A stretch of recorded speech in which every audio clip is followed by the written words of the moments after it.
अस्सलाम वालेकुम स्टूडेंट्स, कैसे हैं आप? I hope you are all fine. आज हम न्यूमेरिकल्स करेंगे चैप्टर नंबर 15 के, जिसका नाम है करंट इलेक्ट्रिसिटी। ठीक है, और क्लास 10 की ये फिज़िक्स की बुक का चैप्टर नंबर 15 है ये। So let's start. तो इसमें क्या कहते हैं ये, when a current in a pocket calculator is 0.0002 ampere. ये कह रहे हैं एक पॉकेट कैलकुलेटर है, उसमें जो करंट आ रहा है वो कितना आ रहा है, 0.0002 एम्पेयर। तो हम सबसे पहले बनाते हैं डेटा। डेटा में सबसे पहले हम लिखेंगे करंट, और करंट की शॉर्ट फॉर्म होती है आई। आप सबको पता होगा आई कितना दिया हुआ है, ये एम्पेयर में आ गया। ठीक है, क्योंकि करंट का यूनिट एम्पेयर होता है। How much charge flows every minute, ये कह रहे हैं हर मिनट में कितना चार्ज फ्लो होगा। ठीक है स्टूडेंट्स, तो सबसे पहले तो देखें यहाँ लिखा हुआ है एवरी मिनट। एवरी मिनट का मतलब टाइम कितना है, टाइम है 1 मिनट। सही है, हमें मिनट से सेकंड में कन्वर्ट करना है, तो मिनट बड़ा होता है, सेकंड छोटा होता है। तो बड़े से छोटे में जाने के लिए हम मल्टीप्लाई करते हैं। किससे मल्टीप्लाई करेंगे, 60 से करेंगे। क्यों? क्योंकि 1 मिनट में 60 सेकंड्स होता है। तो ये हमने 60 से मल्टीप्लाई करके 60 सेकंड्स टाइम आ गया। हाउ मच चार्ज, अब रिक्वायर्ड में क्या लिखना है, हमें चार्ज निकालना है। चार्ज को हम क्या कहते हैं, चार्ज को हम क्यू कहते हैं। ठीक है, अब आएगा फॉर्मूला, और आपको पता है एक ऐसा फॉर्मूला जिसमें चार्ज भी आता हो, करंट भी आता हो और टाइम भी आता हो, वो एक ही है, which is I is equals to Q upon T. सही है, अब हम करेंगे इसकी सॉल्यूशन। आई की जगह क्या आएगा, आई की जगह आएगा 0.0002 is equals to Q find करना है। टी की जगह आएगा 60 सेकेंड्स। 60 यहाँ डिवाइड हो रहा है, वहाँ जाके मल्टीप्लाई हो जाएगा, तो ये बन जाएगा 0.0002 multiplied by 60 is equals to Q. जब आप इन दोनों को मल्टीप्लाई करेंगे तो आपके पास आंसर आएगा 0.012 इज इक्वल्स टू क्यू, और Q इज इक्वल्स टू 0.012। और चार्ज का यूनिट क्या होता है स्टूडेंट्स, चार्ज का यूनिट होता है कूलम। लेकिन आप ये भी आंसर आ गया आपका, यहाँ तक छोड़ेंगे आपको फुल मार्क्स मिल जाएंगे। लेकिन आपकी बुक में जो है आंसर थोड़ा चेंज है, आप चेंज कर सकते हैं। देखें, ये पॉइंट यहाँ है, इस पॉइंट को अगर 2 के बाद में लाऊं तो कितनी जंप आगे चलूंगा मैं, 1 2 3। तो ये हो जाएगा Q is equals to 12 multiply by 10 की पावर, कितनी दफ़ा आगे गए हम, 3 दफ़ा आगे गए, तो ये आ जाएगा -3, और आगे कूलम लग गया। ठीक है, और 10 की पावर -3 का मतलब क्या होता है, ये देखें स्टूडेंट्स, 12 10 की पावर -3 का मतलब होता है मिली, और आगे क्या आ गया, कूलम। तो ये आपका बुक का आंसर आ गया, या फिर आप इसको यहाँ छोड़ना चाहें तो ये भी ठीक है। ठीक है स्टूडेंट्स, ये हो गया हमारा क्वेश्चन नंबर 1, आप स्क्रीनशॉट ले सकते हैं इसका। अब करेंगे क्वेश्चन नंबर 2। अब ये क्या कह रहे हैं, calculate the amount of current. तो सबसे पहले मैं रिक्वायर्ड लिख देता हूँ, वो इसलिए क्योंकि इन्होंने पहले ही क्या कह दिया, करंट मालूम करना है, और करंट की शॉर्ट फॉर्म होती है आई। ठीक है, that an electric heater uses to heat a room in 5 minutes। अब आ जाए डेटा पे, क्या क्या चीज़ डेटा में गिवन है वो लिख देते हैं। टाइम दिया हुआ है, टाइम दिया हुआ है आपका 5 minutes, you have to convert into seconds. तो आपको पता है मिनट से सेकंड में कैसे जाते हैं, multiplied by 60, this becomes 300 seconds. ठीक है, if the charge is 2100 coulomb, charge को हम क्यू कहते हैं, कितना दिया हुआ है, 2100 कूलम इसका चार्ज दिया हुआ है। ठीक है, तो दोबारा वही फॉर्मूला यूज होगा जो कि हमने न्यूमेरिकल नंबर 1 में किया है। ये हमने फॉर्मूले की हेडिंग डाली, आप पूरा लिखिएगा, FORMULA I is equals to Q over T. Solution, I की जगह क्या आएगा स्टूडेंट्स, आई की जगह आई आएगा क्योंकि आई फाइंड करना है। क्यू की जगह आएगा स्टूडेंट्स 2100, और टी की जगह आएगा 300।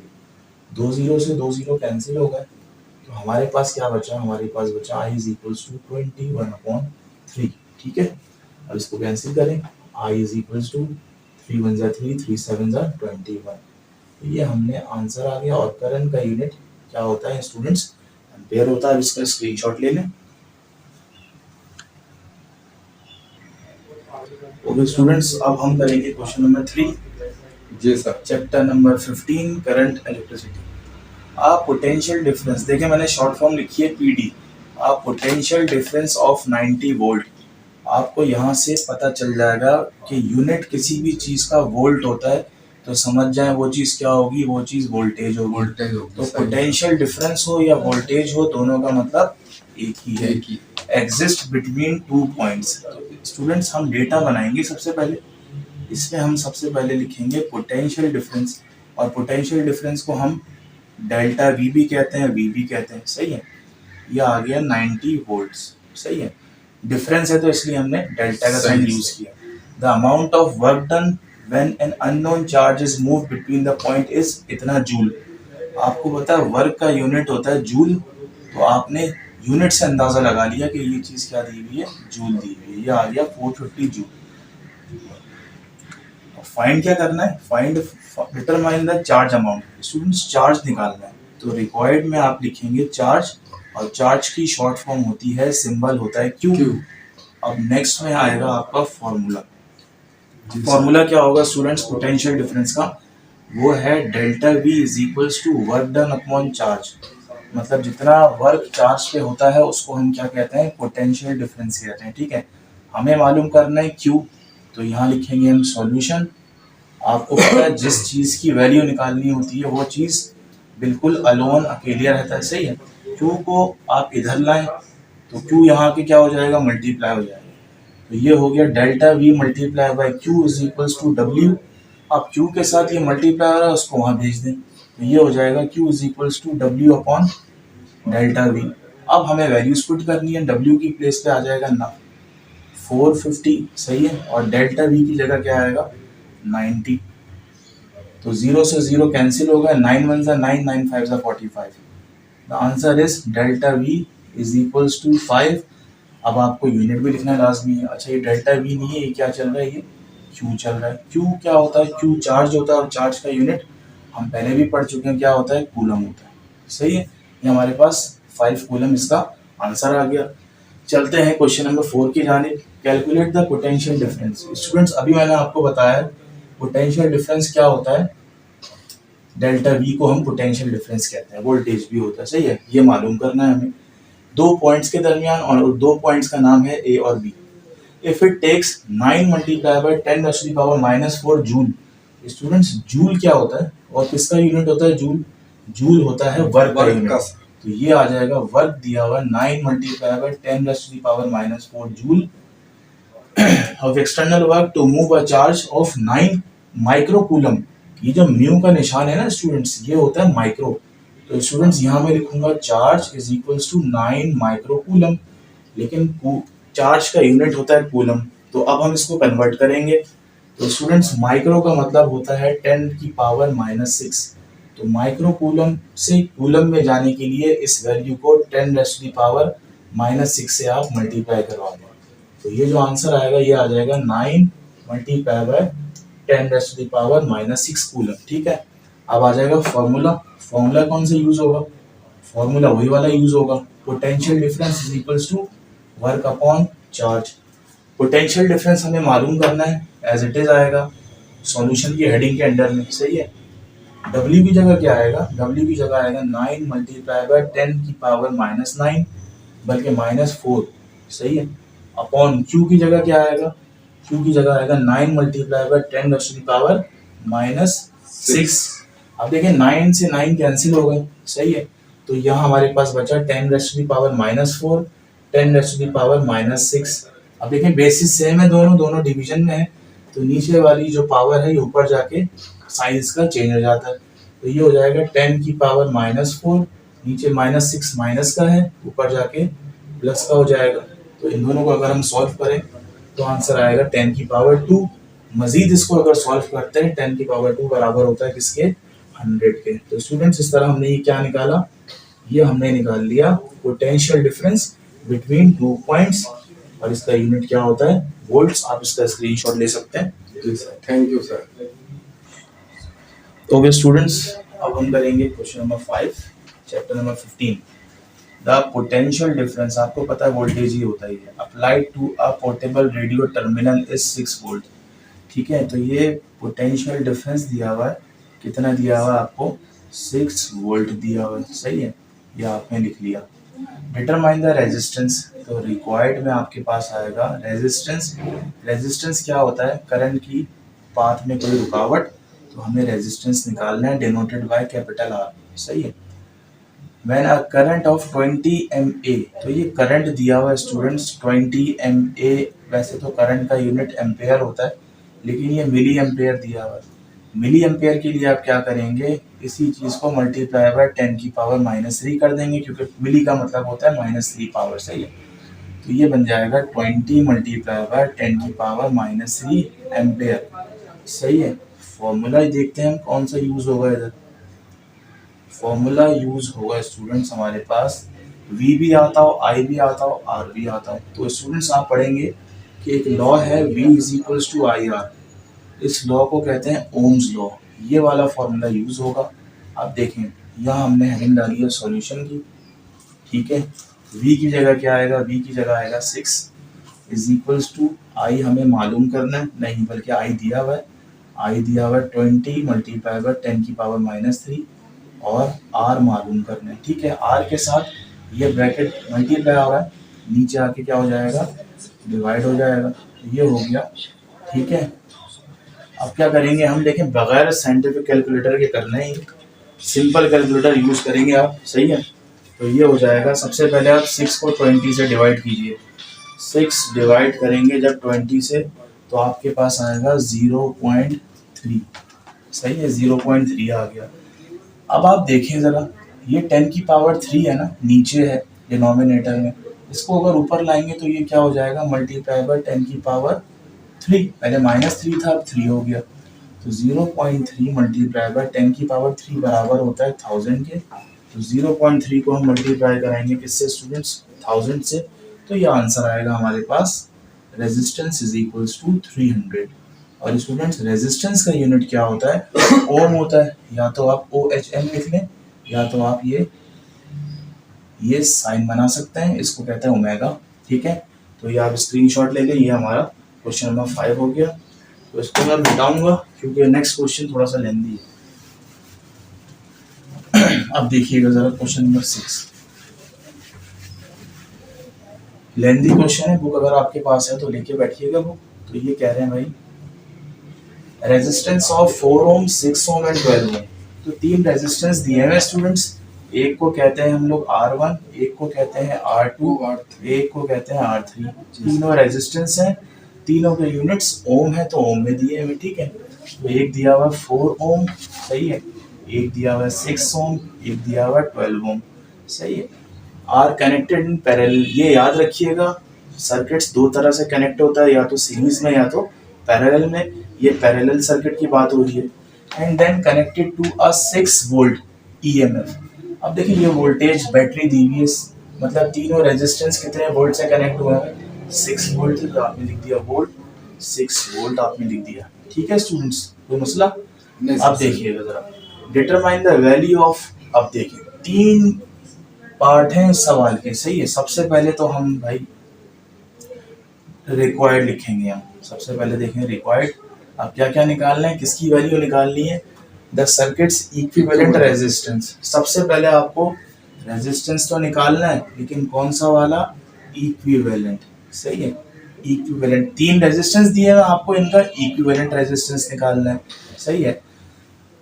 नेक्स्ट क्या निकालना है, the total current flowing through the circuit, current को हम कहते हैं I, और टोटल करंट आपको मालूम करना है। और आपको ये पता है कि भाई पैरेलल सर्किट में करंट जो है सेम नहीं होता, सही है, टोटल करंट निकालना है। अब तीसरी चीज क्या दी हुई है, the current that flowing through each resistance, मतलब ये आपको जो 3 रेजिस्टेंस दिए हुए हर किसी के अंदर से कितना करंट फ्लो हो रहा है, आपको तीनों रेजिस्टेंस के अंदर से करंट निकालना है। तो it means you have to find I1, I2 and I3, ठीक है स्टूडेंट्स, आपकी समझ में आ गया होगा। तीनों करंट निकालने हैं, ठीक है, टोटल करंट निकालना है और इक्विवेलेंट रेजिस्टेंस निकालना है। तो सबसे पहले हम निकालेंगे इक्विवेलेंट रेजिस्टेंस, तो आप हेडिंग डालेंगे यहाँ पे, सॉल्यूशन फॉर इक्विवेलेंट रेजिस्टेंस। तो सबसे पहले आपको फॉर्मूला पता होना चाहिए, फॉर्मूला है 1/, equivalent resistance is equals to 1/R1 plus 1/R2 plus 1/R3। ये वाला फॉर्मूला क्यों यूज किया है? क्योंकि बात किसकी हो रही है? सीरीज की नहीं, पैरेलल की बात हो रही है। सही है। ये हो गया 1/Req is equals to 1/R1। Students R1 की जगह 4, R2 की जगह 6, R3 की जगह 12। सही है। अब हम तीनों का क्या कर सकते हैं? एलसीएम ले सकते हैं। तीनों का आप एलसीएम ले लेंगे, आपके पास एलसीएम 12 आएगा। ठीक है। 12 को 4 से डिवाइड करें, 3 आएगा। 3 को 1 से मल्टीप्लाई करें, 3 आ गया। 12 को 6 से डिवाइड कीजिए, 2, और 12 को 1। तो ये आपके पास आंसर आएगा 6/12।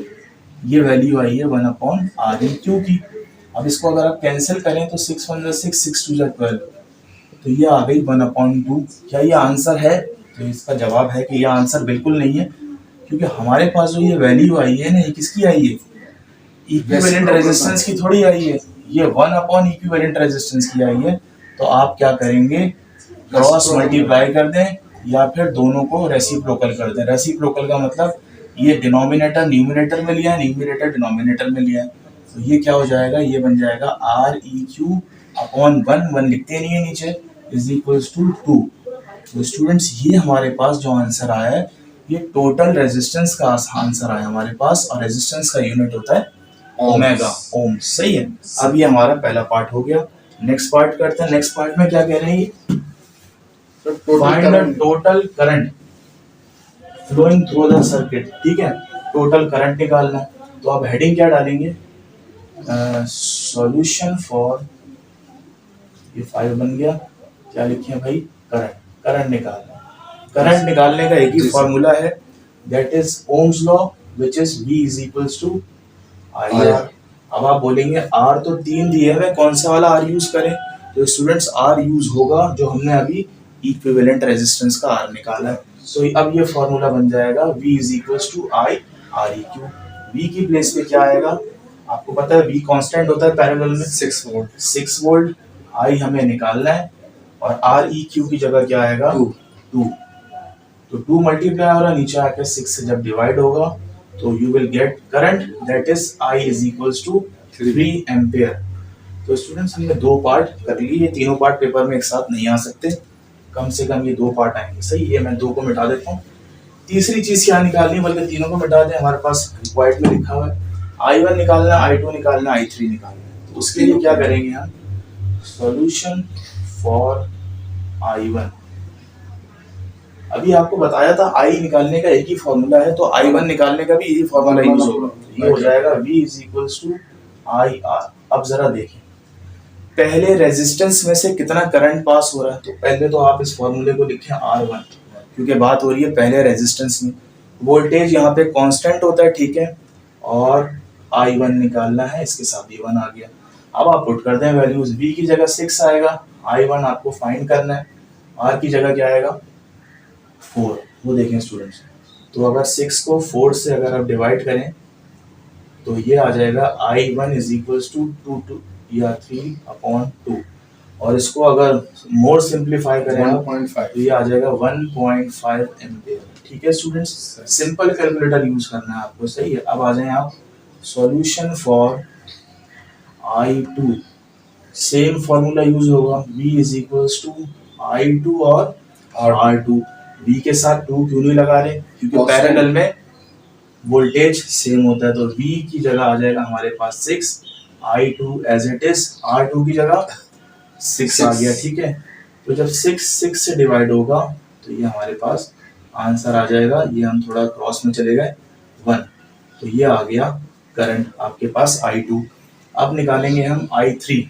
तो हेडिंग वही आएगी, सॉल्यूशन फॉर, बस यहाँ पे I3 आ जाएगा। ठीक है, फॉर्मूला चेंज नहीं होगा। V is equals to I3 R3। इसकी प्रैक्टिस जरा अच्छे से करिएगा प्रैक्टिस आप। तो V की जगह आएगा 6, I3 as it is, R3 की जगह आएगा 12।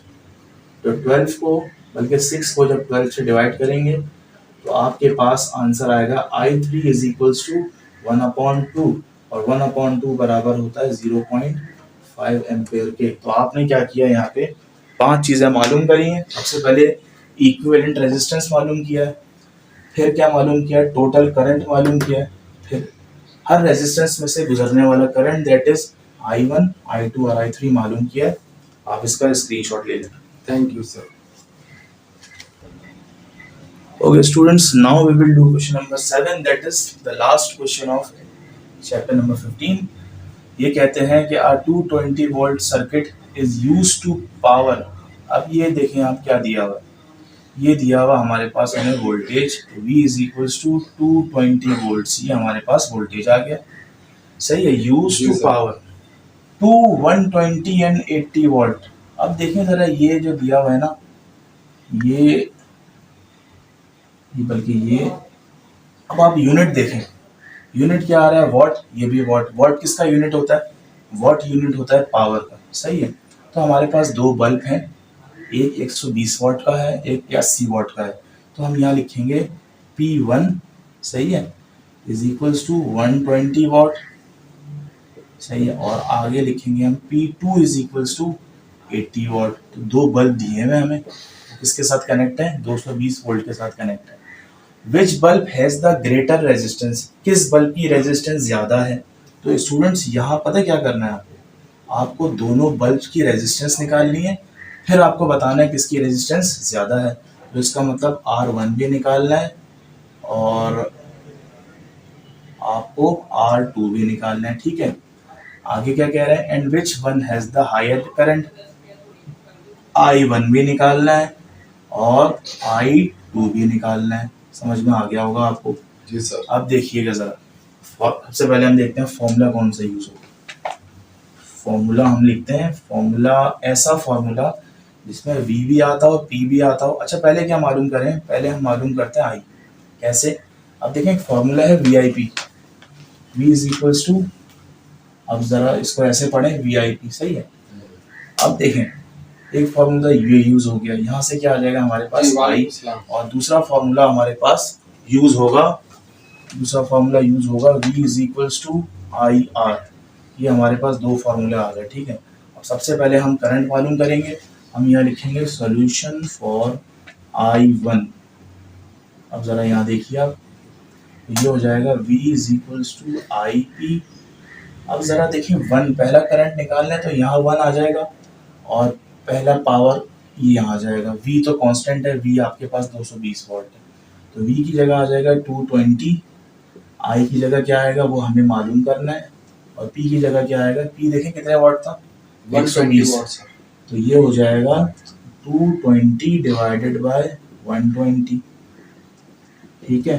तो इसको जरा करें, ये 220 को 120 से डिवाइड कीजिए, देखिए क्या आंसर आएगा, 1.83। तो देखिए भाई पहले करंट आ गया, पहले बल्ब में से जितना करंट पास हो रहा था 1.83 एम्पियर। अब इसी तरह दूसरे बल्ब में से निकालेंगे और हेडिंग आएगी सॉल्यूशन फॉर I2। दोबारा वही फॉर्मूला VIP वाला, कौन सा, बल्कि हमसे गलती हो गई थोड़ी सी स्टूडेंट्स, हम VIP के चक्कर में ना हमने अपना VIP कर लिया। अब जरा देखें यहाँ क्या होगा, ये फॉर्मूला ये नहीं था, फॉर्मूला जो था ना ये वाला, थोड़ा सा गलती हो गई, ये फॉर्मूला अभी जहन में आया, ये था P is equals to IV, ये असल फॉर्मूला हमारा, तो इसको हमें रब करना पड़ेगा, थोड़ी सी करेक्शन हो गई यहाँ पे। तो P is equals to IV, तो ये हो जाएगा P1 is equals to I1 और V, ठीक है, याद रखिएगा। P1 की जगह क्या आएगा, P1 की जगह 120 वोल्ट, I1 हमें मालूम करना है, और V की जगह 220, ठीक है। तो 120 को आप अगर 220 से डिवाइड करेंगे तो देखते हैं क्या आंसर आएगा भाई, 0.54। 0.54, बिल्कुल सही आ रहा है, 0.54 एम्पियर। तो इसी तरह आप दोबारा वही फॉर्मूला यूज करें, P is equals to IV, याद रखिएगा पहले P आएगा, ये पावर का फॉर्मूला है, तो I की जगह और P की जगह P के साथ, अब 1 नहीं, अब क्या आएगा, अब आ जाएगा यहाँ पे 2, P2 की जगह क्या है स्टूडेंट्स, P2 की जगह हमारे पास 80 है, I2 मालूम करना है, V की जगह 220 है, तो 80 डिवाइडेड बाय 220, 0.36। 0.36, तो I2 कितना आया, 0.36। तो जरा देखें, ये पहला बल्ब था, ये दूसरा बल्ब था। अब सवाल क्या था, which one has the higher current, इन दोनों में से किसके पास ज़्यादा करंट है स्टूडेंट्स? तो आप कह सकते हैं कि जो पहला बल्ब है, और पहला बल्ब कितने वाट का था? 120 वाट का था। पहले बल्ब वाले के पास करंट क्या है? ज़्यादा है। याद रखिएगा स्टूडेंट्स, लास्ट में हम आंसर लिखेंगे। इसको मैं रब करता हूँ, ठीक है? तो यहाँ से मैं रब कर देता हूँ। अब हम दोनों की क्या निकालेंगे? रेजिस्टेंस निकालेंगे। तो हमने यहाँ लिखा सॉल्यूशन फॉर R1। तो R1 तो ये हो जाएगा V is equals to IR, वही ओम्स लॉ, I के साथ 1, R के साथ 1। V की जगह आएगा 220, I हमें पता है I1, वो देखिए हमने निकाला I। तो I1 आ गया 0.54, R1 हमें मालूम करना है। 220 से अगर आप 0.54 डिवाइड करते हैं 407.40 407.40 कह रहे हैं ये, 74 क्या आएगा आगे? 4074 वो बस इतना काफी, 407 भी लिख लें। अगर अब देखें रेजिस्टेंस का यूनिट लास्ट न्यूमेरिकल्स में हम बता चुके हैं आपको, ये टॉम एंड जेरी का जो घर होता है ये ओम ओमेगा होता है, या फिर आप ऐसे लिख लें OHM, ठीक है? अब देखें, अब हम सेकंड चीज निकाल रहे हैं, वो क्या है? Solution for R2। ये हम R2 निकालेंगे बाय यूजिंग ओम्स लॉ। ये हो जाएगा V is equals to I2 R2। तो V की जगह क्या आएगा?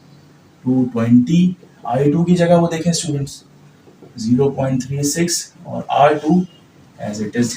तो 220 को अगर हम 0.36 से डिवाइड करें जी, 611 तो ये आ रहा है 611.1। ठीक है स्टूडेंट्स, ये हमारे पास, इसके आगे कुछ आ रहा है? 11 आ रहा है, सही है। तो ये हमारे पास रेजिस्टेंस आ गई दूसरी। तो अब जरा देखें स्टूडेंट्स, किसके पास रेजिस्टेंस ज्यादा है, पहले बल्ब के पास या दूसरे बल्ब के पास? तो देखें दूसरे वाले के पास रेजिस्टेंस ज्यादा है, और दूसरा बल्ब कितने वाट का था? याद होगा आपको, दूसरा बल्ब 80 वाट। तो इसका मतलब 80 वाले के पास रेजिस्टेंस ज्यादा है और 120 वाले के पास करंट ज्यादा है। तो अब हम इसका रिजल्ट लिखेंगे, उसके बाद हमारे तमाम न्यूमेरिकल्स क्या हो जाएंगे? अल्हम्दुलिल्लाह खत्म हो जाएंगे। तो अब आएगी रिजल्ट की हेडिंग। तो यहाँ आ गया रिजल्ट। क्या मालूम करना था? Which bulb has the greater resistance? तो हम लिखेंगे 80 watt bulb has the greater resistance. 80 वाले के पास क्या था? ज्यादा रेजिस्टेंस थी। और दूसरा क्या पूछा है? Which one has the higher current? तो करंट आपको पता है 120 वाले के पास 120 watt bulb has higher current, सही है, या ग्रेटर करंट लिखते हैं, कुछ भी लिखते हैं। तो स्टूडेंट्स इस तरह हमने अपने तमाम न्यूमेरिकल्स बआसानी कर लिए चैप्टर नंबर 15 पे। 15 के मिलते हैं एक नई वीडियो के साथ, तब तक के लिए अल्लाह हाफिज़। Thank you sir.